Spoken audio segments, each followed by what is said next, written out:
Kalau saya boleh cerita sedikit, saya kalau menengok ke belakang dari tahun ini adalah 30 tahun saya melayani Tuhan.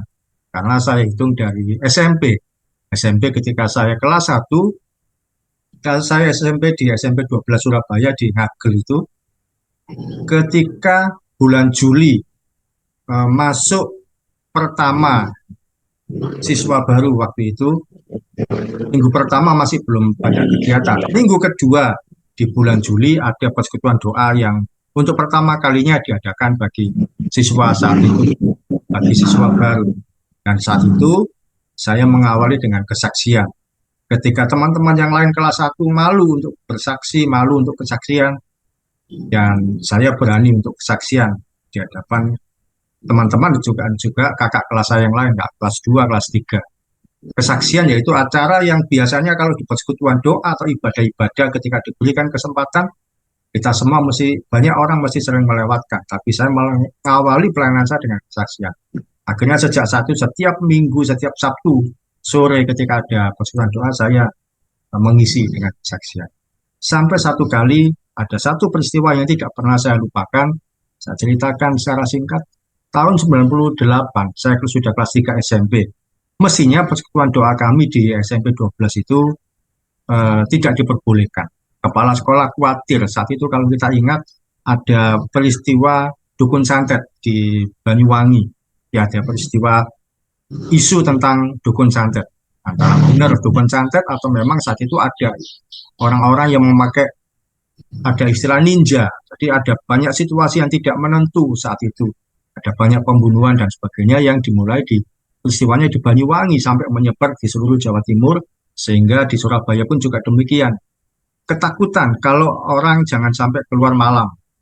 Saat itu saya ingat suasana begitu mencekam, orang tidak boleh keluar, maksudnya orang itu akan takut aktivitas di atas jam 7, jam 8. Peristiwanya sudah belum sampai pada reformasi, tapi waktu itu tahun 97, ya 97, peristiwa dukun santet Banyuwangi yang merembet ke Jawa Timur. Masih belum peristiwa reformasi. 97 akhir bulan bulan November, kepala sekolah di SMP 12 memberi perintah, memberi masukan, memberi larangan, jangan ada lagi ibadah persekutuan doa di SMP 12. Diberi batas waktu terakhir Desember 97. Waktu itu November sudah dikasih tahu, November awal. Ya masih boleh, tapi nanti Desember itu terakhir, Januari tahun ajaran baru, jangan ada lagi persekutuan doa. Sudahlah, di tahun yang baru sejak Januari 98 tidak boleh ada. Tetapi kami-kami ini termasuk saya yang sudah melayani Tuhan di persekutuan doa, tidak rela kalau persekutuan doa bubar begitu saja. Saya ajak beberapa teman untuk kita berdoa. Ada yang tidak mau karena merasa, alah nggak mungkin kita ini boleh persekutuan doa, sudah diomongi kepala sekolah, siapa yang bisa menentang. Ada 2 teman, 3 teman saya ajak berdua, sempat ada yang mau. Tapi tentu tidak teratur. Seringkali yang terjadi, sepulang sekolah saya masuk ke dalam satu ruangan kelas, berdoa 10 menit, 15 menit. Kadang dengan 2 teman, kadang ya saya sendirian. Pokoknya saya berdoa Tuhan, supaya persekutuan doa SMP 12 tetap bisa berjalan, tetap boleh, apapun situasi. Singkat cerita, minggu demi minggu berjalan, Sabtu demi Sabtu berjalan, karena persekutuan doa itu caranya jam 4 sore. Jam setengah 6. Jadi kami pelajaran agama dulu, kemudian setengah 6 itu persekutuan doa.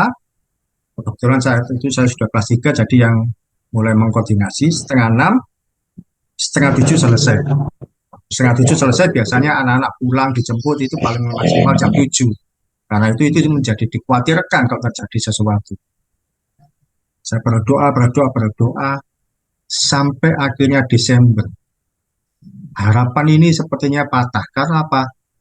Kok tidak ada perubahan? Persekutuan doanya masih dilarang. Terus pokoknya nanti Desember berakhir, terus Januari masuk tahun baru, tidak boleh ada persekutuan doa. Januari 98. Dan satu situasi tidak terduga. Januari 98, saya ingat sampai hari ini, waktu itu habis libur, kami dikumpulkan di lapangan untuk upacara pertama kali.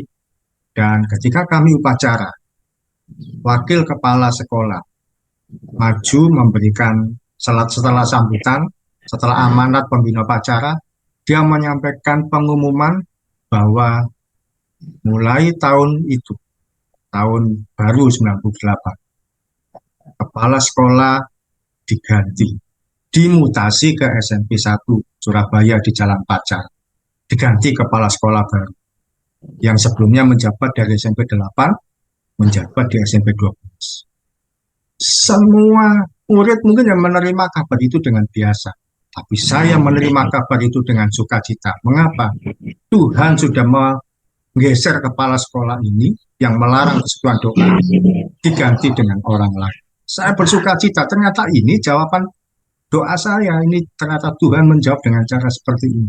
Dan saya bersyukur sekali kepala sekolah yang baru tidak tahu masalah yang sebelumnya dan mengizinkan kami untuk beribadah persekutuan doa. Jadi kalau sampai hari ini di SMP 12 ada persekutuan doa, buah dari doa kami tahun 97 dan 98 untuk menjawab dengan cara kepala sekolahnya digeser.